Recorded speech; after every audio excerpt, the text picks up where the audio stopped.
What's going on, everybody, and welcome back to a brand new episode on my channel. As always, I'm Jay, and once again I am joined by my esteemed co-counsel friend here, Mr. Zach. How you doing today, Zach? I'm doing good, Jay. How's it going? Yeah, not too bad, not too bad. So I've just got out of the Man and Wasp second screening for me, first time for you. Yes. So initial reactions, and I don't care if we're a little bit late. Who gives a damn? Well, we're not really late. This is like Monday It's after still the pretty weekend. topical. Still pretty topical. I think so. But I mean, what's really topical nowadays, especially when you're talking about movies and all this stuff and that stuff, our nerd culture has kind of procreated into this weird thing in pop culture where Every 5 minutes we get something. exactly, and every 10 minutes everyone's already talked about it and over. Mm-hmm. Especially social media. Social media be damned. But what did you think about the film? Overall, I liked it. I mean, it was you told it to me earlier. It was a good palate cleanser, is how you put it. Thanks, Mitch. Yep. Of from what we got from Avengers: Infinity War, with that just super intense, super serious tone, and now we go into this lighthearted romp of Ant-Man and Scott Lang and seeing what he's up to. It was fun. I had a great time. I do have my issues with it, but no movie's perfect. Yeah. But this movie was a fun time. What about you? What'd you think? Absolutely. Oh, well, second time watching it, I still all the laughs hit for me personally, and you know, I mean, you were right next to me in the theater. I was still busting out laughing right on time, even though I knew what was coming. It was still hilarious. And the thing is, too, is like Ant-Man is probably the most implausible hero. He shouldn't work. Yeah, he shouldn't work whatsoever. Like Guardians of the Galaxy should work more than he should. So that's why a lot of the funny silliness works a lot better with him, is because of just how absurd it is. I mean, at the end of the first one, and even in the first one where he's fighting in the train set with the toys and everything. Thomas the Tank Engine, man. And that was put up to even more parts in this one with the car chases and all that stuff. The car chases were awesome. I mean, not Matrix 2 style, but still a very fun time, just because that's the thing that Ant-Man can play with, is they have that different style of combat where they jump in and out of being big to being small to being big. So that's what keeps those movies fresh. That's why I'll see Ant-Man 3, 4, 5, 6. Like, it doesn't even matter, just because it's always going to be something different than just Captain America punching things or how strong can Thor be. Like, there's something different to Ant-Man. That's why I think he works. Absolutely. And the thing is, too, is like every new entry is kind of like a new entry in slapstick comedy almost. A little bit, with superhero spins on it. So that's why I keep going back for more. And Paul Rudd is fantastic as Ant-Man. Not as good as Michael Pena, though. Michael Pena's the MVP of this movie. Michael Pena. I mean, and the fact I didn't see any of the other people except for him in there, but I was glad that they brought back the Russian character. And and T.I. Harris, T.I.'s back. Bringing back T.I. Me and my friend Mitch were joking about it before too. Is like, oh, there's no T.I., and then all of a sudden we're like, yes, T.I.'s there he back. is. So yeah, little nuances and little details like that definitely keep the series like consistent, and it's very good. Plus, Peyton Reed came back for this film. Yeah. It felt like a different film, though, a different film director, that is. But, I mean, I guess that's a testament to the material and everything. And like we were talking, I mean, first film, Edgar Wright got kind of, like, out. He wasn't feeling it because of creative differences. Yeah, Marvel can be tough to work with, I assume. Exactly. They have their expectations where they want things to be. Exactly. And they already have where they want to kind of go and kind of merge and everything. So the stories, you have to adhere to Marvel and not to deter, off track too much, but with DC, they don't have an overall big plan necessarily. Marvel is 20 different films. Video, I think. Yeah, that's a different video. Marvel is 20 films deep, which I don't know if this is correct. I heard that it's 20th opening at number 1. All 20 Marvel films open at the box office at number 1. Holy crap. Can we get the corrections department on that? Probably. I mean, guys, just leave it down in the comments. I mean, you guys are going to know more than us, right? Exactly. But yeah, so like 20 films in a franchise.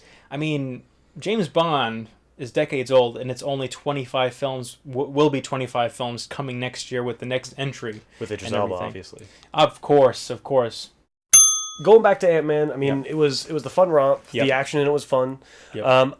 The quantum realm stuff, it didn't play with me as well as like the different realms and like Doctor Strange played. But I mean, I got it. It looked cool. It looked very visually trippy and stuff.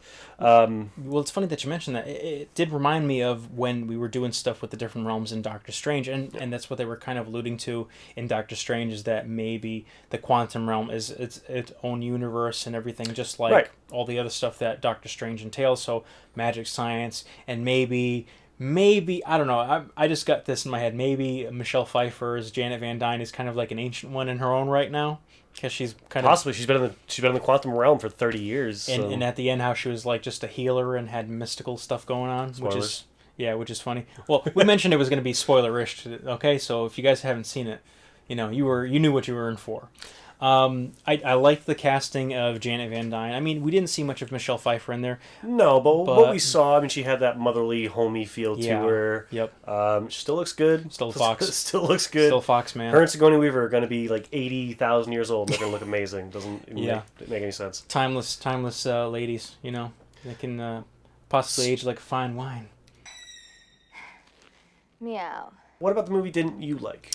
The movie... If you had to pick certain things. If I had to pick something that I didn't really like, I don't have any major issues with it. Right? Nitpicking wise, I mean, if I really thought about it, I could probably say like something like the visual effects. They were not 100% with Ghost, like her suit and everything. You could tell it's like almost like unfinished 3D, like at the last scene where she was coming out of the building, and kind of like little things like that. The Ant-Man stuff, all the ants, all that stuff, all those effects were all cleaned up. And I mean, again, it's a nitpick thing. Like, it didn't bother me. Like, I was still you're still involved, invested. Exactly.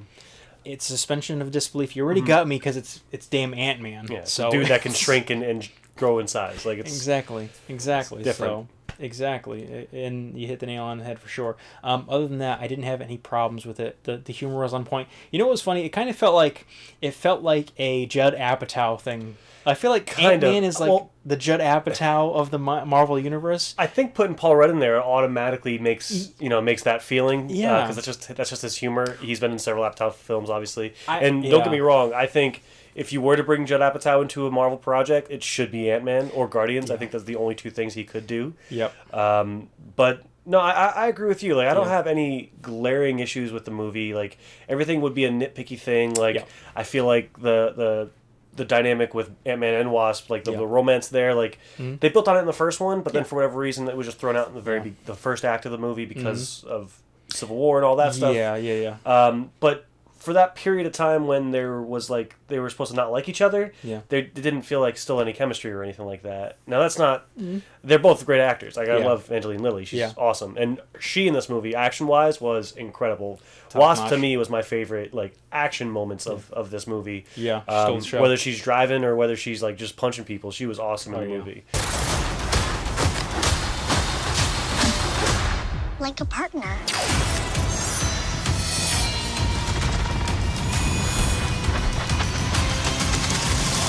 Hold on. You gave her wings and blasters. So I take it you didn't have that tech available for me? No, I did. But coming off the heels of Infinity War, this was the movie we needed to just kind of lighten it up a little bit again, bring us back to... It's like, hey, Marvel's still fun, even though we traumatized your kids and killed their favorite heroes.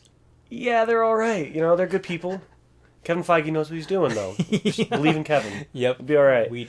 In Kevin Feige, we trust. The chemistry of all the cast, like, as a whole, the cast works well. The villain worked out, and actually the villain was actually pretty good, because I think this is the first time they didn't kill a Marvel villain, and actually the villain kind of redeemed herself somewhat, because she realized she didn't take overly, like, she didn't extend her diabolicalness. Like, she didn't, like, she was thinking about it, and then Lawrence Fishburne talked her down a little bit, and then she's like, okay, there are other options, so she's like a sensitive villain. I think with this movie, with her especially, like, the stakes of everything that was going on, it wasn't end of the world type thing. No. It wasn't it was if this happens, her world. Right. But, it wasn't if this happens, San Francisco goes away. It was very more personalized and everything like that. Yeah. And coming into this movie, because I'm seeing it so late, everyone was saying that, like, it's just another one of the Marvel... So late.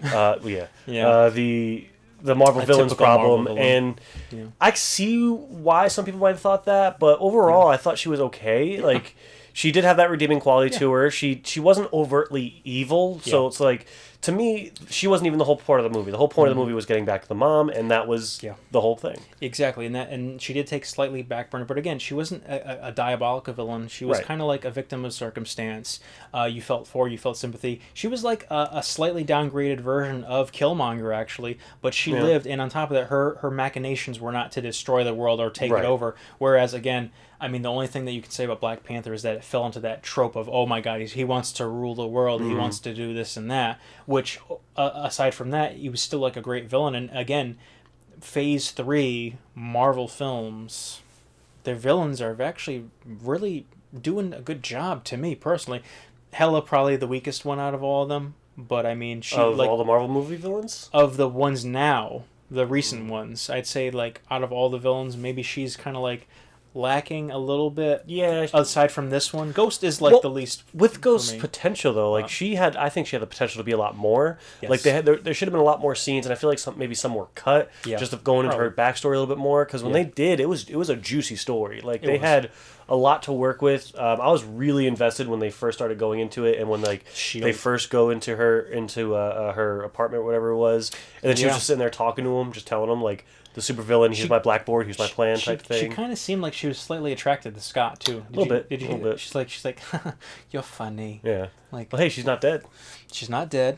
And, I mean, who knows, maybe... Well, again, and at the end of the film, they were even talking about getting those healing quantum, like, matter or whatever it was, to heal her a little bit, too. Right. For our new friend Ghost, you know? Yeah. So, I mean, maybe she's a hero now. It's possible. It is possible. We'll find out. Because they actually gave us the option to find out. Yes. Instead of just saying, she's gone. So, to wrap it up, future Marvel films, Janet had mentioned something about, if you slip into a time vortex how dangerous or whatever, it could be, and we won't be able to get you. And I mean, she just nonchalantly threw, time travel, nonchalant, time travel, huh? Right. Which, maybe that plays a factor into Avengers Part 4. No, I think based on the ending of how Ant-Man... The end credit scene, based on that, they're definitely going in Ant-Man direction to be the catalyst of the Fix the World event. Yeah, maybe. In my opinion, I do think it's going to be heavily Ant-Man influenced, heavily Iron Man influenced. But those two, I think, are going to be the main factors of what's going to right the world after what Thanos did. Yeah. And, I mean, that remains to be seen, but this kind of led me in that direction, I think. Yeah. With He's the whole ace time. in the hole. Exactly. Yeah. Great film. Definitely looking forward. And you know, it was one of those films that Marvel's just cranking out and just doing their thing. It's tied to the story, but not at the same time. It's like, again, it's just like how they've been playing it in comics for decades. Yeah. It's that issue that's on the outskirts that slightly has something to do with this now. Right. And, you know, post-credit scenes aren't going anywhere. That's all I can say. And Marvel... Not in a Marvel movie, no. No, and Marvel is connecting the shit out of everything that they do, like usual. But overall, great film. If you haven't seen it, highly recommend going to see it. Paul Rudd shines like usual. Evangeline Lilly. Hank Pym himself, Michael Douglas, Janet Van Dyne, a little on the low side, but still just as important. Ghost, not a bad villain. Lawrence Fishburne with a nice little spot in there. And Agent Wu from the FBI. I mean, again, he had watching good scenes. He had some comical scenes. I'm like, Judd Apatow, Anna Perna, like comedy, super bad style. As soon as you see him, though, and you know the type of actor he is, you know he's got a funny role. Like, that's what he's doing. He got typecast, obviously. Of course. But it works out. It's funny. They have good dynamic off of each other with Scott Lang and that character. Absolutely. There was a little budding bromance underneath, I think. Oh, for sure. We were shown to see that a little bit. But anyway, guys, definitely go and see that film. It's definitely worth your money, full price for sure. And it's got good replay value. So if you're one of those fanatics who wants to go and see it 2-3 times, don't feel guilty about it. It's just as good. The third, we all have one of second, those movies. Third. I mean, I haven't gone a third time, but I'm probably going to take my cousins to go and see it. But I saw it second time just tonight with this guy, and again, the laughs hit. Everything was good, even if you see it coming.